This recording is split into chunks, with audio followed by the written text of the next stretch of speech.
سلام كمي تقول سلام كتولو بعل ملتون سفاي بزاهم زلهو ميليتوتو كابتوتو تريدسي بدحري نفس وكف أو تريدر زسكاح زانتاز حاقوفة تراجدي زغن مسحاف قالو أبز مسحاف زي قدا خاب زلهو مالتي أو تا تريدرات دحر صوبهم زدك أسلو قدم صوبهم استسئلو فرق ليتي زدك أسلو ليتي ساعات 5 ساعات 4 استسئلو وقتات تالو من الباتون كون اللي إيلوم كاب سبات تلقيحهم كاب مقربي يزبلو كاب فتاوي يزبلو سب ገንዘብ ተለቅሖም ኣብ ብሮከር ኢትዮጵያ ትሬድ ምስ ገበሩ ዝኸሰርሉ ዛንታ ኣሎ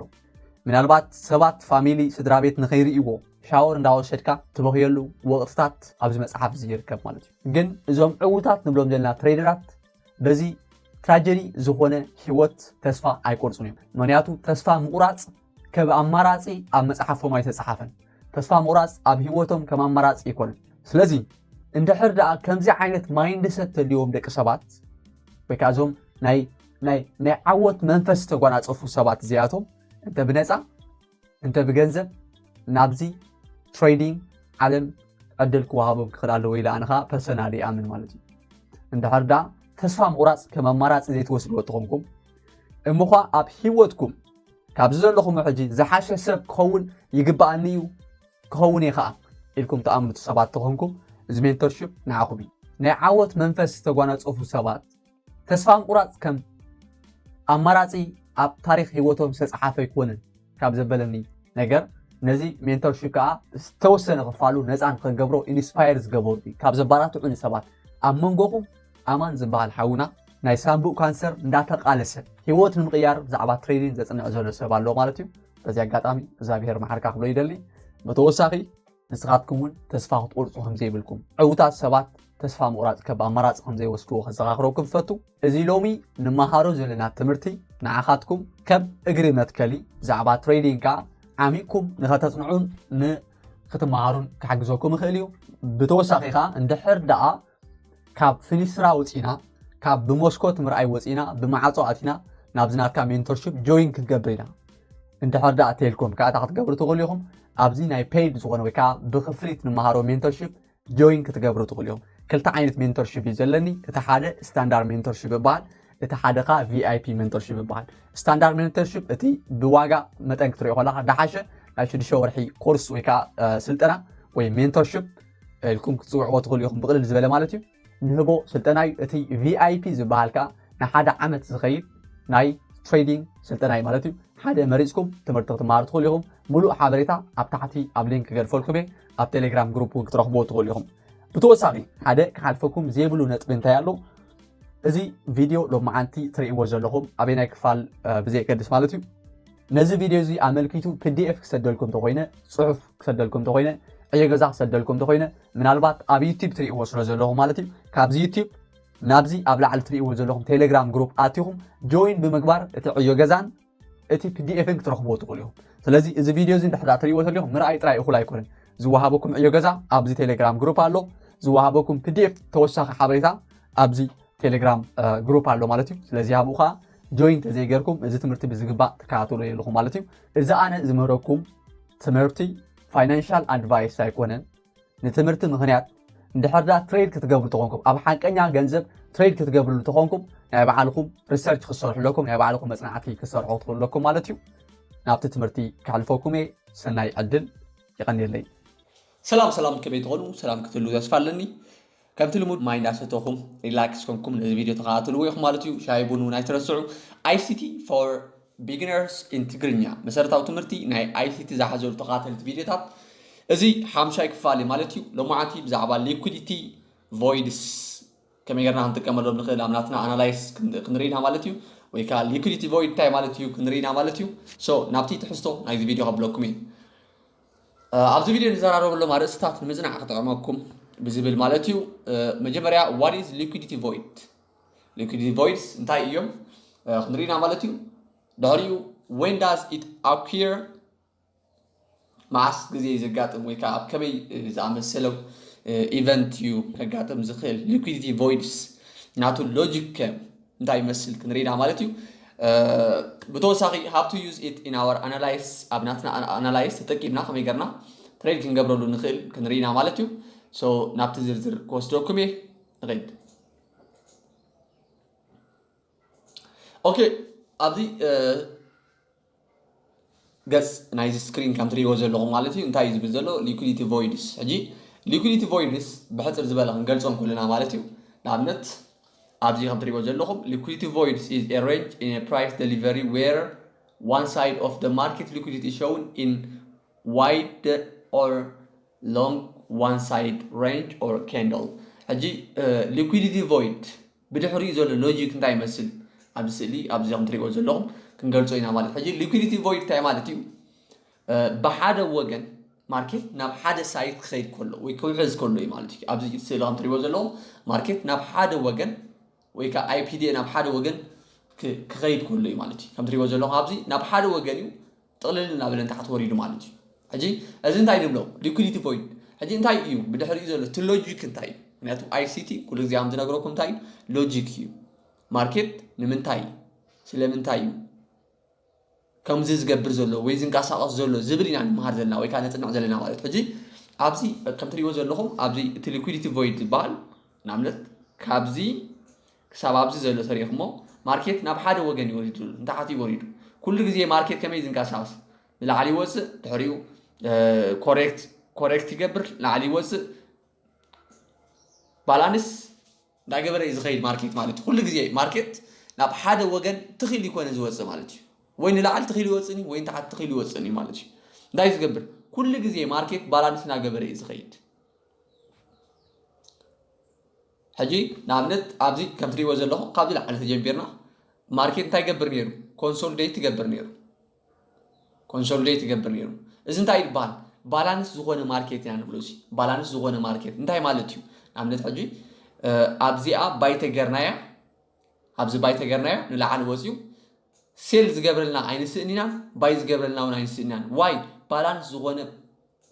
ፕራይስ ወይ ከዓ ባላንስ ዝኾነ ማርኬት እዚ ሕጂ እንታይ ንብሎ እዚ ፕራይስ ኢምባላንስ ዋጋ ተመጣጣኒ ኣብ ዘለወሉ ግዜ ቦዝ ሳይድ ባይ ሳይድ ኤንድ ሴል ሳይድ ሊኩዊዲቲ ክህሉ ከሎ እዚ ሕጂ ፌር ዝኾነ ፕራይስ ስለዝኾነ ፕራይስ ስለዝኾነ እንታይ ዝገብር ኣይስእኒኻ ንኣብነት ኣብዚ ባይት ጌርካ ኣብዚ እውን ሴል ክትገብር ትኽእል ኢኻ ሴል ዝብሉ ብዚ ስለ ዘለዉ ነቲ ትእዛዝ ናትካ ክቕበለካ ዝኽእል ሰብ ኣይትስእኒ ኢኻን ማለት እዩ ኣብዚ ኸ ባይ ክትገብር ኣብዚ ሴል ዝብለልካ ሰብ ኣይትስእኒ ኢኻን ማለት እዩ ሕጂ ሰብ ዘይኮነ ሊኩዊዲቲ ብመልክዕ ኢንስቲቱሽን ተሪእናዮ ኢንስቲቱሽንስ ወይ ከዓ እዞም ባንክታት ንብሎም ዘለና ብዓብይ እዮም ዝኣትዉ ሕጂ ፕራይስ ኢምባላንስ ክንብል ኮልና ፕራይስ ቦዝ ሳይዝ ባላንስ ናገበረ ክኸይድ ከሎ ኢቨን ንላዕሊ እናወፀ ከሎ ተሪእኽሞ ሃየር ሎው እናፈጠረ እዩ ዝኸይድ ንምንታይ ነቲ ማርኬት ባላንስ ክገብሮ ኣለዎ ነቲ ፕራይስ ባላንስ ክኸውን ኣለዎ ማለት እዩ ሕጂ ኩሉ ግዜ ኣይፒዲኤ እዚ ኢንተር ባንክ ፕራይስ ዴሊቨሪ ኣልጎሪዝም ንብሎ ኩሉ ግዜ ባላንስ ናገበረ እዩ ዝኸይድ ማለት ፌር ዝኾነ ፕራይስ እዩ ዝንቀሳቐስ ማለት ግን ሕጂ እንታይ ንዛረባ ኣለና liquidity void ከኣሉ እዩ እንታይ ማለት እዩ liquidity void በኋላ እንታይ ንብሎ ኢምባላንስ እውን ንብሎ ኢና ማለት እዩ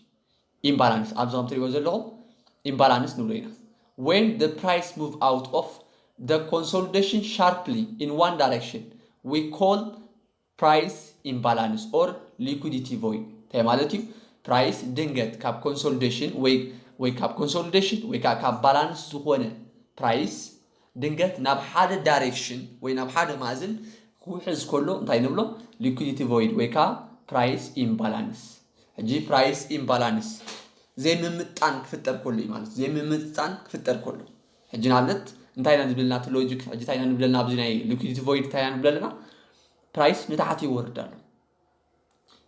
ሕጂ ንታሕቲ ይወርድ ኣሎ ሴል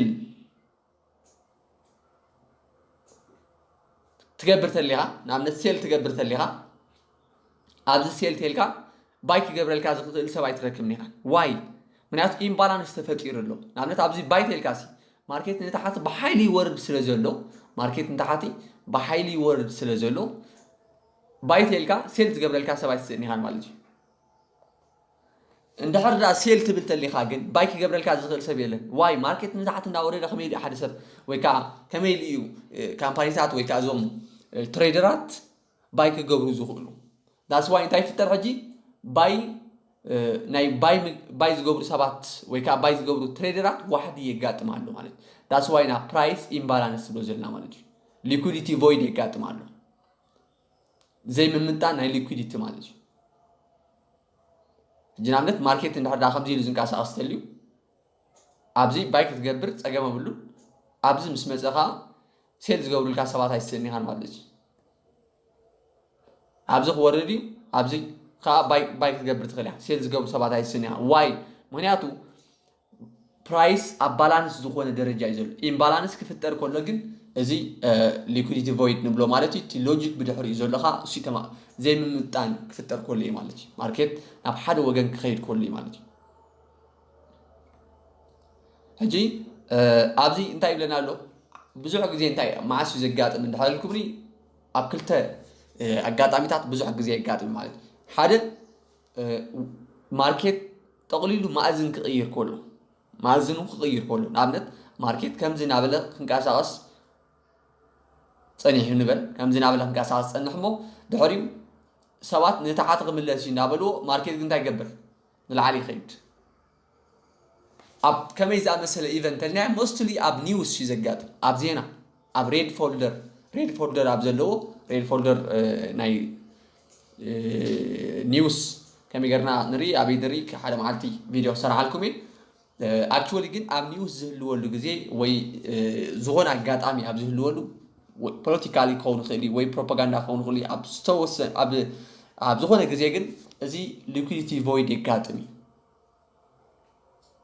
ሕጂ ንሕና ከመይ ጌርና ኢና ክንጥቀመሉ ንኽእል ነዚ ሊኩዊዲቲ ቮይድ እንተኢልና ክልተ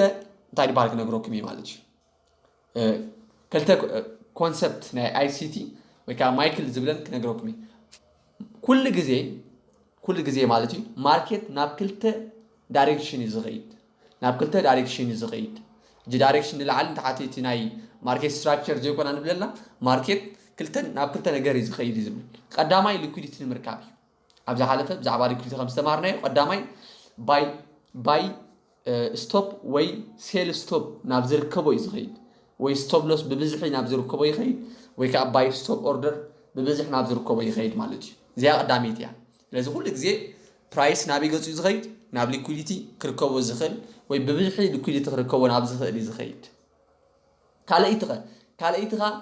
ኢምባላንስ ባላንስ ንክገብር ይኸይድ ባላንስ ንክገብር ይኸይድ እንታይ ማለት እዩ ኩሉ ግዜ ኢምባላንስ ወይ ከዓ ሊኩዊዲቲ ቮይድ ምስ ተፈጥረ ማርኬት እንታይ ይገብር እዩ ንላዕሊ ተመሊሱ ይወፅእ እዩ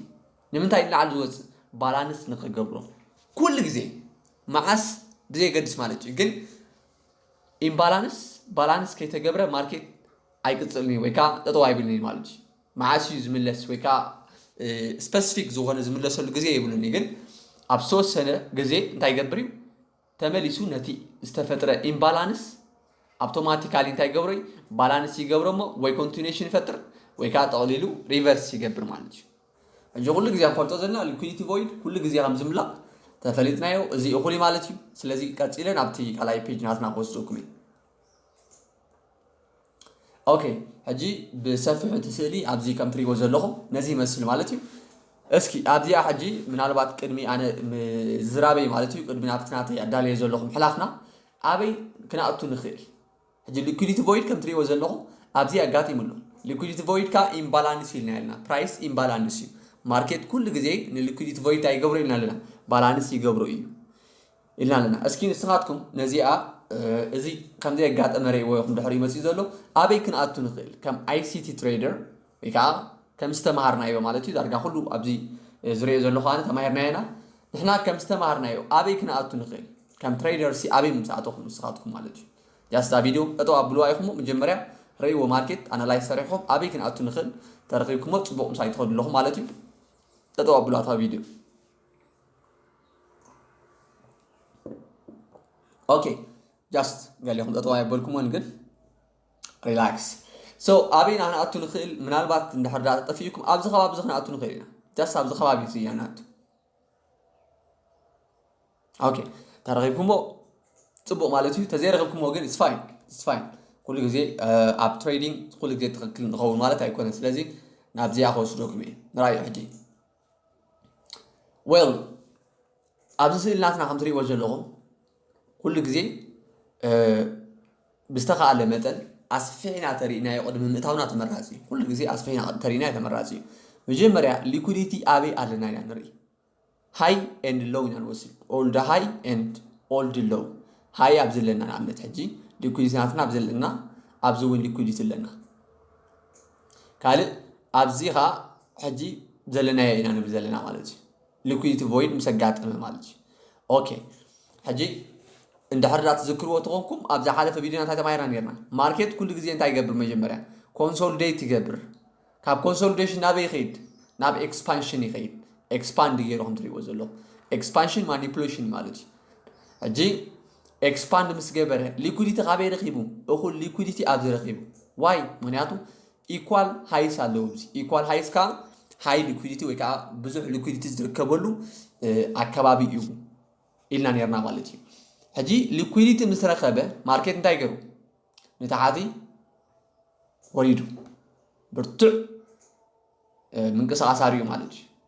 أوكي نتحاتم سورة ده نتايلنا لنا حجينا نايجن نتايلنا لنا كل جزء ماركت ناب كلتنا جريز غي قدامي ناب liquidity هلايكا بالانس نخجبري زغي لنا لنا مالتي لازم أبيك ناتو نغل كم تري وزلهم بزعبا order block وانت ما يرانيرنا order block على تنابزيا بولش order block على النابزي تحري ماركت نتايجر نلا على واتيو تمليسو نتا order block مستنكفلنا تانجبر نغل نيرنا مالتي أبزيا بايجرنا ناتو نغلينا مالتي أبز سزياتيناون أبزون على تناي order block على تنابزي order block دقزيا بيرش كاندل يقاتمو بيرش كاندل مسقاتمه ببولش كاندل كم زي راح تعبلل ولا يالنا نيرنا مالتي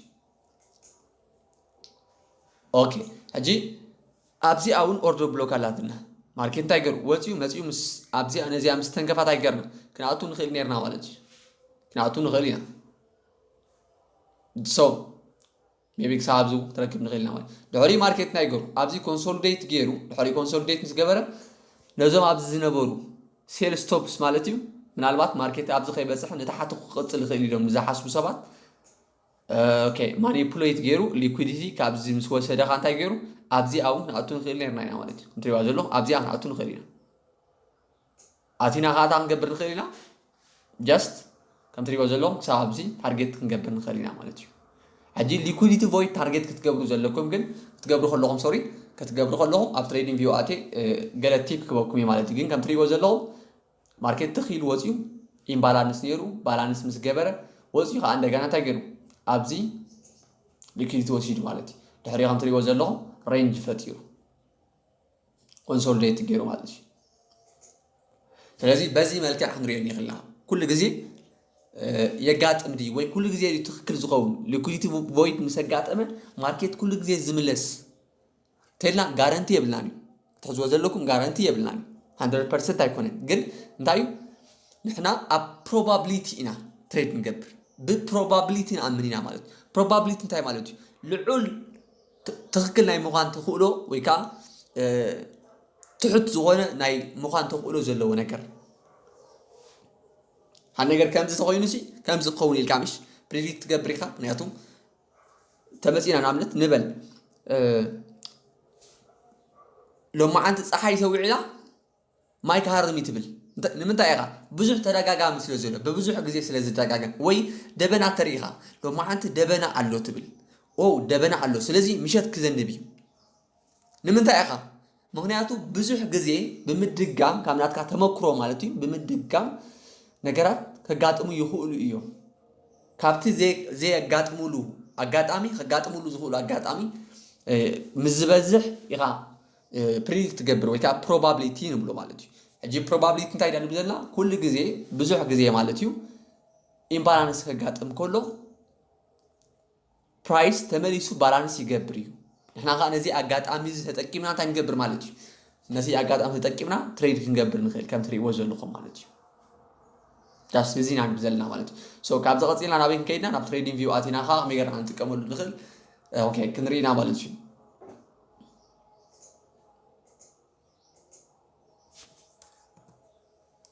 ኦኬ ሕጂ ኣብ ትሬዲንግ ቪው ከም ትሪእዎ ዘለኹም ከምዚ ኣሎ እዚ ትሪእዎ ዘለኹም 4 hour chart ዘለኹ ዩሮ ዩኤስዲ ብዙሕ ግዜ ኣነ ትሬድ ዝገብር ዳስ ዋይ اوكي اب يورو يو اس دي تريد نتقبرو زريكم زلخم داغصلنا كي كلنا ግን اب انديسيس كميغنا تريد نقبر كالوت كوميديتيز كم بعد جولد زعمسلو ميغنا تريد نقبر مسوم كخيد زغل موديلاتن كريكم مالتي نحجي ግን يورو يو اس دي ابنت ابزم زيلكم አለሁ መጀመሪያ ታይ አንድረ ሁሉ ጊዜ ማርኬት አበይ ይዘሉ where is the market market ሀጂ ናብነት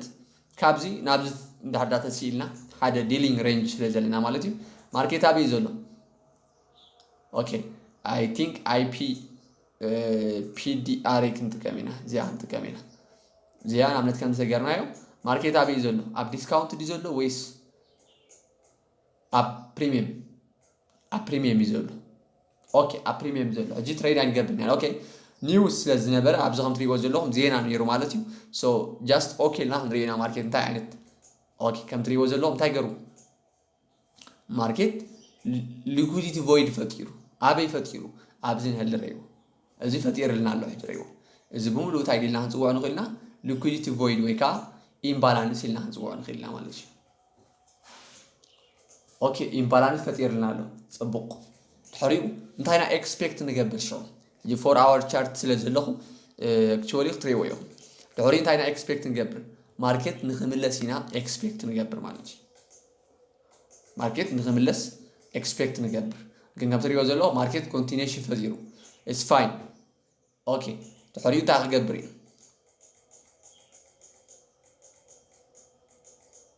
እጂ ሊኩዊዲቲ ቮይድ ኣብ ዘለና ኩሉ ግዜ ኮንሲደር ንገብሮ ትሬድ ንገብር ኮላ ዝኾነ ፖይንት ኦፍ ኢንትረስት ምስ በፅሐ ድሕሪኡ ከዓ ከመይ ገይሩ ንላዕሊ ከም ዝወፅእ ትሪእዎ ኢኹም ማለት እዩ ኦኬ ኮንሶሊዴት ይገብር ኣሎ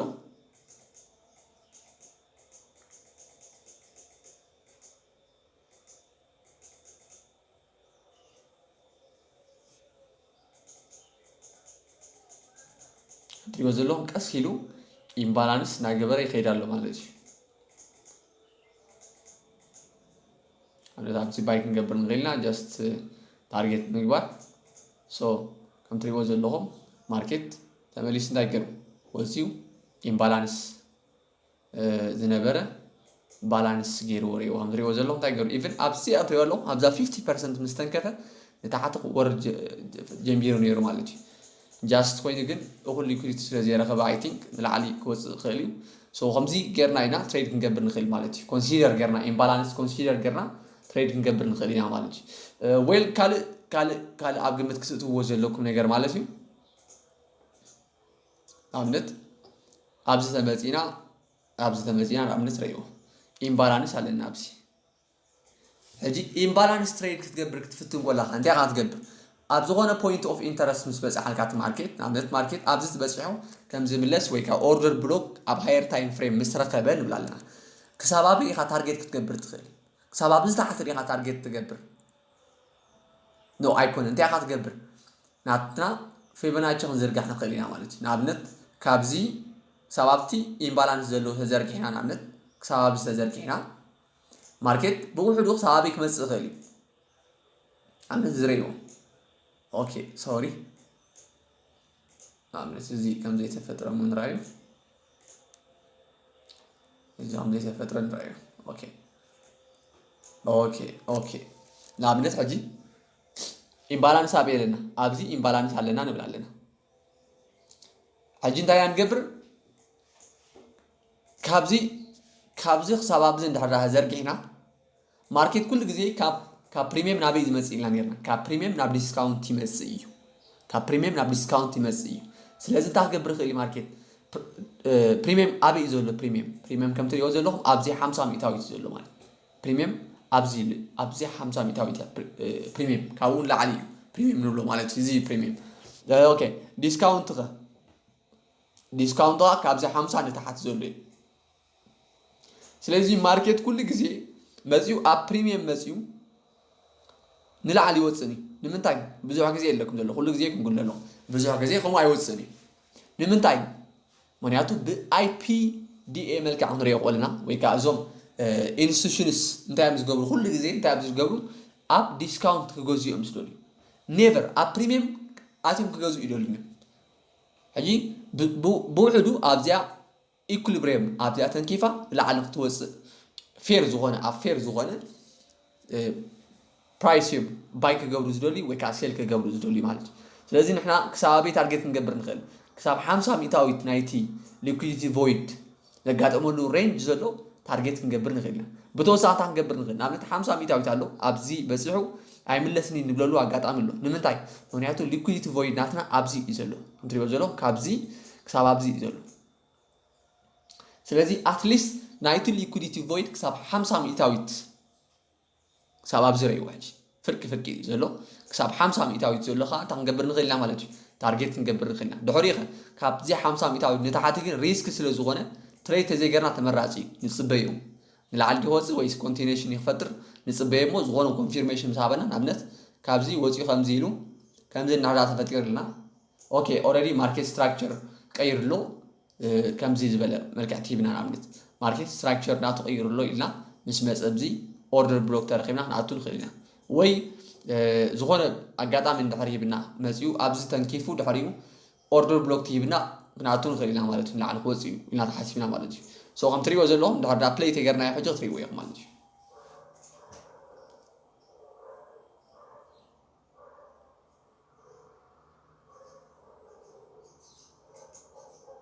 ከም ትሪእዎ ዘለኹም መፂኡ ተንኪፉ ወንስ ማርኬት ሕሪኡ ኣብዚ ምስ መፀ ኦልሬዲ ንሕና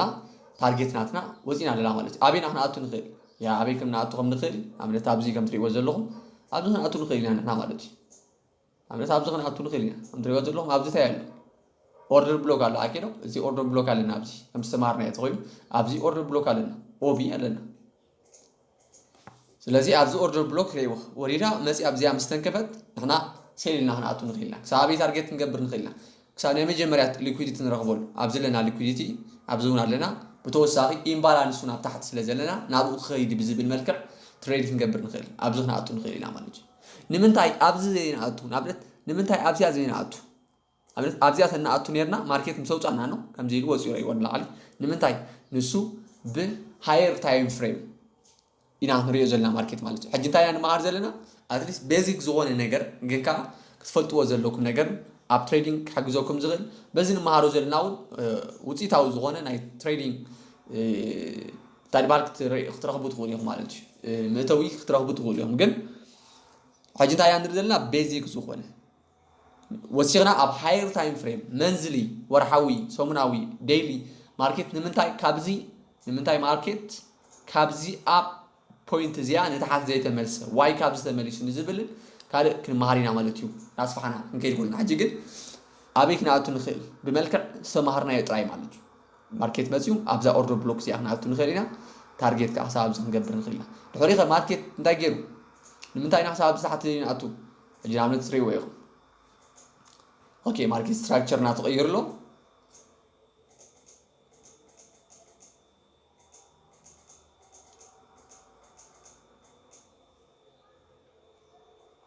ኣብነት ኣብዚ ባይ ተገርና እስኪ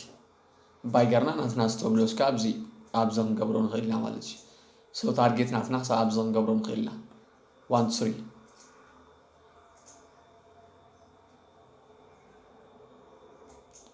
ያ ንሪኦ ዘለኹ ወፂኡ እንታይ ገርልና ሃሪብልና ናትና ታርጌት ሃሪብልና ኣሎ ማለት እዩ